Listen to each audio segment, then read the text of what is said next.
Hello student, আশা করছি তোমরা সকলেই অনেক ভালো আছো। আজকে আমরা আলোচনা করব ডাব্লিউবিপি ও কেপি পরীক্ষার জন্য অত্যন্ত গুরুত্বপূর্ণ প্রশ্ন ও উত্তর। ক্লাসগুলি তোমরা খুব মনোযোগ সহকারে প্রথম থেকে শেষ পর্যন্ত দেখতে থাকো। আশা করছি তোমরা কমন পেয়ে যাবে। আজকে আমাদের প্রথম প্রশ্ন রয়েছে, বর্তমান ভারত বইটি কার লেখা? এর সঠিক উত্তর হবে বর্তমান ভারত বইটি হচ্ছে বিবেকানন্দের লেখা। তারপরে চলে যাব পরবর্তী নাম্বার কোশ্চেনে। পরবর্তী দ্বিতীয় নাম্বার কোশ্চেন রয়েছে, হরপ্পা সভ্যতা কোন নদীর তীরে অবস্থিত? এর সঠিক উত্তর হবে হরপ্পা সভ্যতা হচ্ছে অপশন বি অর্থাৎ রাভি নদীর বাম তীরে অবস্থিত। তারপরে চলে যাব পরবর্তী নাম্বার কোশ্চেনে। পরবর্তী তৃতীয় নাম্বার কোশ্চেন রয়েছে, নিচের কোনটি সৌরজগতের শীতলতম গ্রহ? এর সঠিক উত্তর হবে সৌরজগতের শীতলতম গ্রহ হচ্ছে বৃহস্পতি। এটা একটি অত্যন্ত ইম্পর্টেন্ট একটি কোশ্চেন রয়েছে, নিচের কোনটি সৌরজগতের শীতলতম গ্রহ? তারপরে চলে যাব পরবর্তী নাম্বার কোশ্চেনে। পরবর্তী 4 নাম্বার কোশ্চেন রয়েছে, একটি সেলাই মেশিনের গতি কীরূপ? এর সঠিক উত্তর হবে একটি সেলাই মেশিনের গতি হচ্ছে দোলন গতি। তারপরে চলে যাব পরবর্তী নাম্বার কোশ্চেনে। পরবর্তী 5 নাম্বার কোশ্চেন রয়েছে, মোহিনী নাট্যম কোন রাজ্যের নৃত্য? এর সঠিক উত্তর হবে মোহিনী নাট্যম হচ্ছে গুজরাট রাজ্যের নৃত্য। তারপরে চলে যাব পরবর্তী নাম্বার কোশ্চেনে। পরবর্তী 6 নাম্বার কোশ্চেন রয়েছে, নিচের কোনটি বায়ুর থেকে হালকা গ্যাস? এখানে 4টি অপশন দেওয়া রয়েছে, নিচের কোনটি বায়ুর থেকে হালকা গ্যাস? এর সঠিক উত্তর হবে এখানে অপশন সি অর্থাৎ হাইড্রোজেন হচ্ছে বায়ুর থেকে হালকা গ্যাস। তারপরে চলে যাব পরবর্তী নাম্বার কোশ্চেনে। পরবর্তী 7 নাম্বার কোশ্চেন রয়েছে, বায়ুমণ্ডলে নাইট্রোজেনের পরিমাণ কত? এর সঠিক উত্তর হয়ে যাবে বায়ুমণ্ডলে নাইট্রোজেনের পরিমাণ হচ্ছে 78%। তারপরে চলে যাব পরবর্তী নাম্বার কোশ্চেনে। পরবর্তী 8 নাম্বার কোশ্চেন রয়েছে, মিশ্র গ্রন্থি কাকে বলা হয়? এটাও একটি অত্যন্ত ইম্পর্টেন্ট একটি কোশ্চেন রয়েছে, মিশ্র গ্রন্থি কাকে বলা হয়? এর সঠিক উত্তর হবে মিশ্র গ্রন্থি বলা হয় হচ্ছে অগ্নাশয়কে। তারপরে চলে যাব পরবর্তী নাম্বার কোশ্চেনে। পরবর্তী 9 নাম্বার কোশ্চেন রয়েছে, ঝুম কথাটি বলতে কি বোঝায়? এর সঠিক উত্তর হবে ঝুম কথাটি বলতে বোঝায় হচ্ছে উত্তর পূর্ব ভারতের কৃষিকাজ।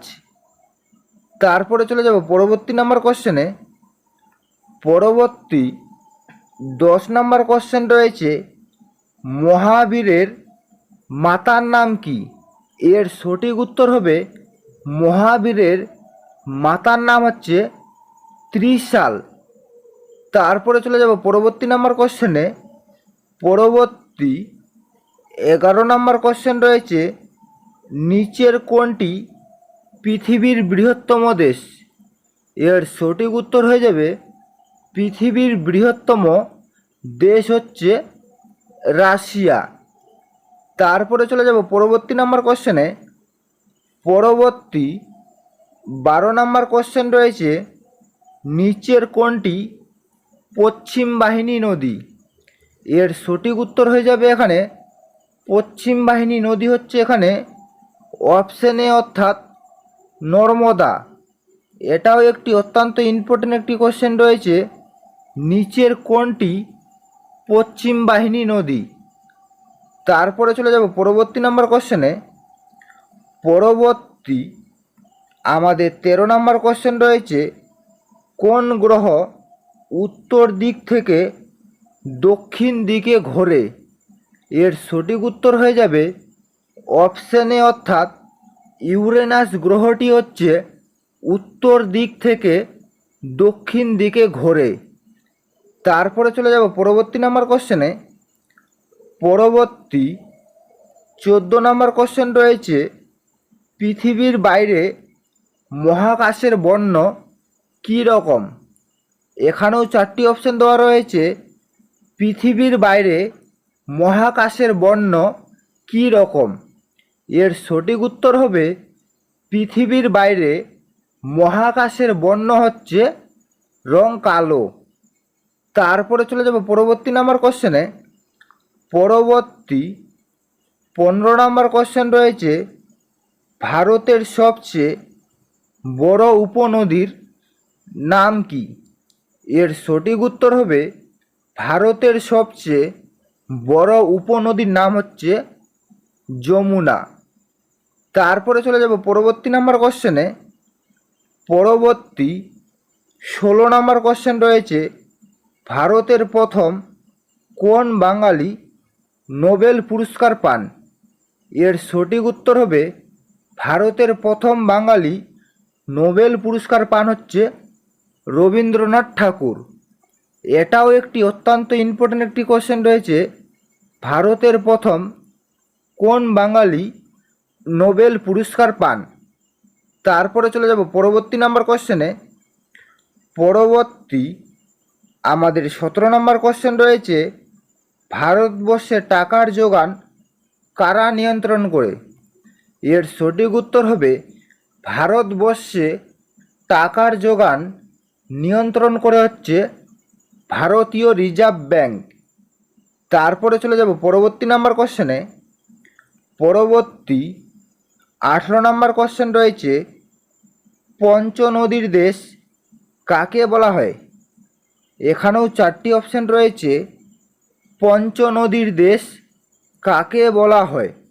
এর সঠিক উত্তর হবে পঞ্চনদীর দেশ বলা হয় হচ্ছে পাঞ্জাবকে। তারপরে চলে যাব পরবর্তী নাম্বার কোশ্চেনে। পরবর্তী আমাদের 19 নম্বর কোশ্চেন রয়েছে, পশ্চিমবঙ্গে খাদ্যসাথী প্রকল্প কত সালে চালু হয়? এর সঠিক উত্তর হবে পশ্চিমবঙ্গে খাদ্যসাথী প্রকল্প চালু হয় হচ্ছে 2016 সালে। তারপরে চলে যাব পরবর্তী নাম্বার কোশ্চেনে। পরবর্তী লাস্ট 20 নম্বর কোশ্চেন রয়েছে, জাতীয় শিক্ষা পরিষদ কবে গঠিত হয়? এর সঠিক উত্তর হবে জাতীয় শিক্ষা পরিষদ গঠিত হয় হচ্ছে 1906 সালে। এই ছিল মূলত আজকের আপডেট। যদি তোমাদের ভিডিওটি ভালো লেগে থাকে তাহলে অবশ্যই লাইক, কমেন্ট এবং শেয়ার করে দিবেন।